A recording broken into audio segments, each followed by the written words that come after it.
What's going on today, YouTubers? Welcome to another edition of Walking Reviews. Today we're going to be taking a look at a, I guess, mid-tech, I guess you would call it a mid-tech knife from Ferrum Forge. And this is the collaboration with Gavko knives, the Ferrum Forge spinner, obviously based on the Gavko spinner model. So let's go ahead and jump in real quick and take a look at the specs. 3.5-inch blade of CPM 20 CV, which is an incredibly tough and wear-resistant steel. One of the higher end steels that CPM produces, and maybe not as easy to work with as S35 VN, but probably a good bit better as far as edge retention goes. So like I said, 3.5-inch blade, kind of an interesting blade shape. They call it a clip point. Ferrum Forge calls it a clip point. To me, it's a cross between a clip and a tanto, like a clanto. Just because of this, the way that the belly very abruptly sweeps upwards towards the tip, it very much resembles a tanto in that regard. So instead of like the Spyderco Paramilitary 2, which is definitely a clip point, and you see it's got that continuous belly from tip to bottom. This has more of an abrupt, it's a little bit straighter, and then it's more of an abrupt upsweep towards that tip. Very nice top swedge, and you can see the oversized opening hole and a fairly sizable finger groove as well. So for a 3.5-inch blade, you're probably closer to 3 or 3 1/8 cutting edge, even with the belly. It is a flat grind, but they did a decent job of taking what is pretty thick blade stock down to a very usable edge, very sharp edge. Ferrum Forge is usually, from my experience, very good with giving you an extremely nice edge from the workshop. So there is no markings on the blade as far as maker's mark or anything like that. That is reserved for the handle here, the Ferrum Forge logo, and the Gavko logo there. So the handle obviously has had quite a bit of work done. It is titanium. It's been anodized, sort of a greenish gold color. You can see the gold accents coming through, maybe even bronze accents coming through beneath that very light metallic green color, giving it kind of a distressed look, almost like aged copper or something like that.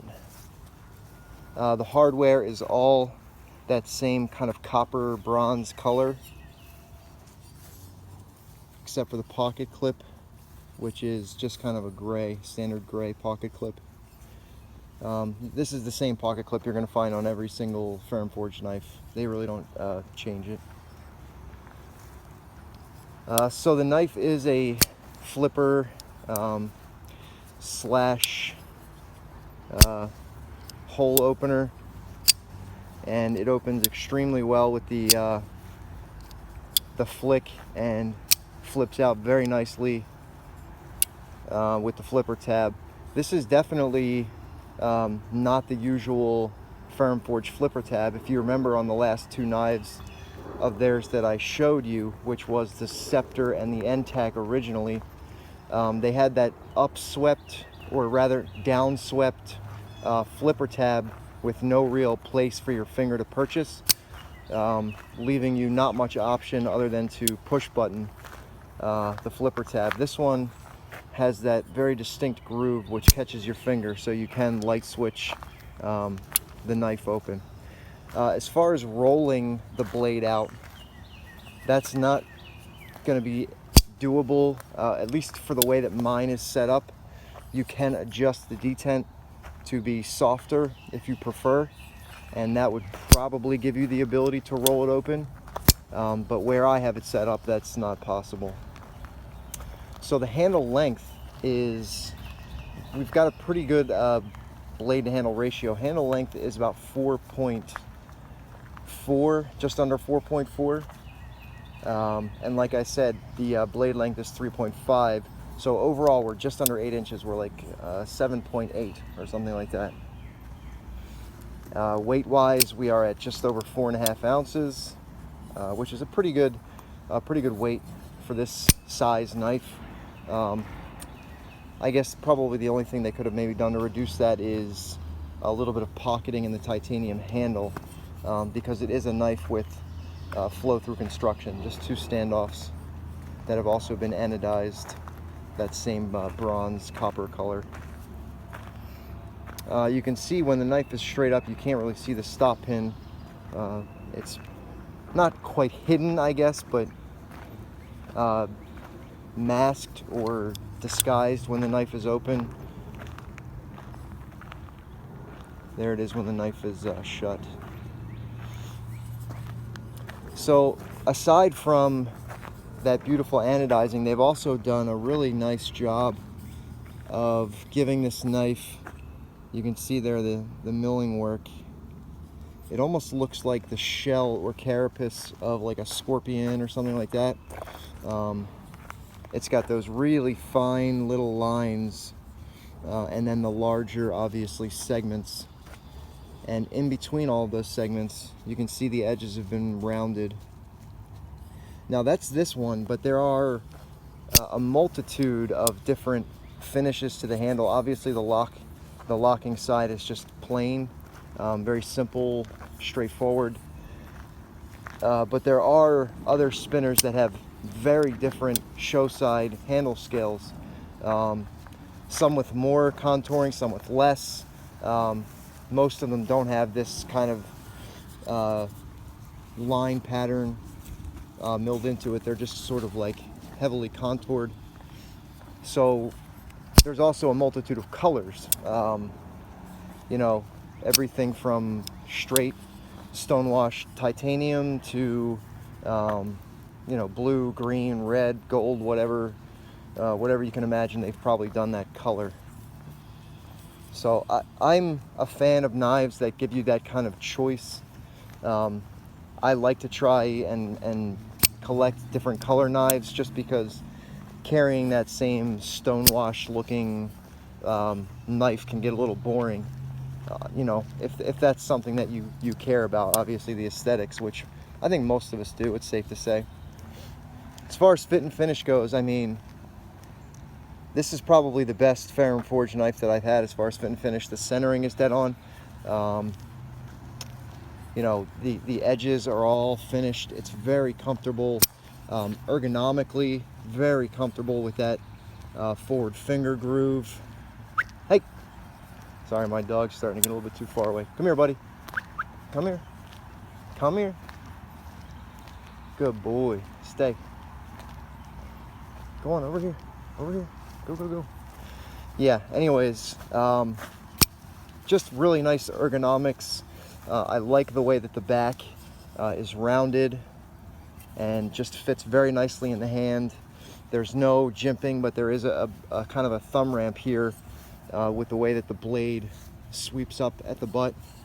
Also, as I mentioned, a very sizable forward finger groove in the blade allows you to choke up, and you can, there's like a second thumb ramp almost towards the tip that allows you to get really good control over the blade. So if that's something that you need, definitely a plus for you. It does run on caged bearings, as all Ferrum forged knives do. They also all have the adjustable detent ball. That little torque screw there adjusts the pivot in or out for a stronger or lighter detent. It's also a singular piece here for the lock bar insert, which I believe is new. So I'll tell you a little story and kind of like a full disclosure here. When I got the knife, I was playing with it for about a day, and I noticed that the lockup was starting to have play in the blade, back and forth. And what was happening was the lock bar wasn't fully engaging onto the blade anymore. So I took the knife apart, I bent the lock bar back in. It got rid of the problem for a little while, and then sure enough, it happened again. The lock bar, for whatever reason, just kept wanting to correct itself to a less bent out position, which kept leaving a gap between that lock bar insert and the blade tang here. So I kept getting lock rock. I kept getting the blade kind of with like just a few millimeters of play back and forth. And I sent it into Ferrum Forge. They took a few weeks to get it back to me, but this was right in that rush for blade show. So the fact that they got it back to me as quickly as they did, I have no complaints about the turnaround time. I understand, blade show is a huge deal for a lot of knife makers. They have, a ton of work they're trying to get done beforehand. So, fixing a lock issue was probably not the highest on their list. So they did get it done, and they got it back to me, and now the knife is perfect. I've been flipping it for a couple of days now. The lock bar has stayed in the exact same position, hasn't started to move out at all, so that problem appears to be solved. As far as value goes, we're not looking at a cheap knife. It is right around that $600 mark, like $595, I think, brand new. So it's a little on the pricey side for a mid-tech knife. Certainly not in the upper echelons of expensive, but it's getting close. So is it worth it? Obviously, you've got pretty much one of the best blade steels available in CPM 20 CV. So that certainly increased the cost. You have a ton of work, hand-done work on the handles, and then anodizing as well. So that's going to increase the cost. You have the fact that it's a collaboration between two different knife makers. That's going to increase the cost. There are a lot of things that are going to increase the cost of this knife. And, what do you care? That's not really your concern, but I'm just kind of giving you a reason why I think that it's kind of understandable that it reached that $600 mark. Ferrum Forge tends to stick around there anyway. Most of their knives tend to stick around that pricing point anyway. But there are other knives out there very similar to this, with the thumb hole opener and the flipper, right around this size, with maybe not the best, maybe not like 20 CV on the blade steel, but S35 VN for sure. I know of a couple of Kaisers that are sort of similar to this, maybe without the fancy work on the handle scale, and obviously for a fraction of the price. So for me, I say yes. I like having a knife that is different from even someone else that owns a spinner isn't going to have the same one that I have. They only do a couple in each color and then handle scale configuration. So you have something that's pretty unique when you buy one of their knives, which I can't say for the Kaiser that I was talking about a second ago. So I think that definitely adds value. As far as $600, Obviously that's really subjective, but to me, I'm happy with the purchase, so take it for what it's worth. Alright guys, that's going to do it for this video. Already over 15 minutes. I can't believe I rambled so long. Apologies, and thanks for staying tuned. Take it easy.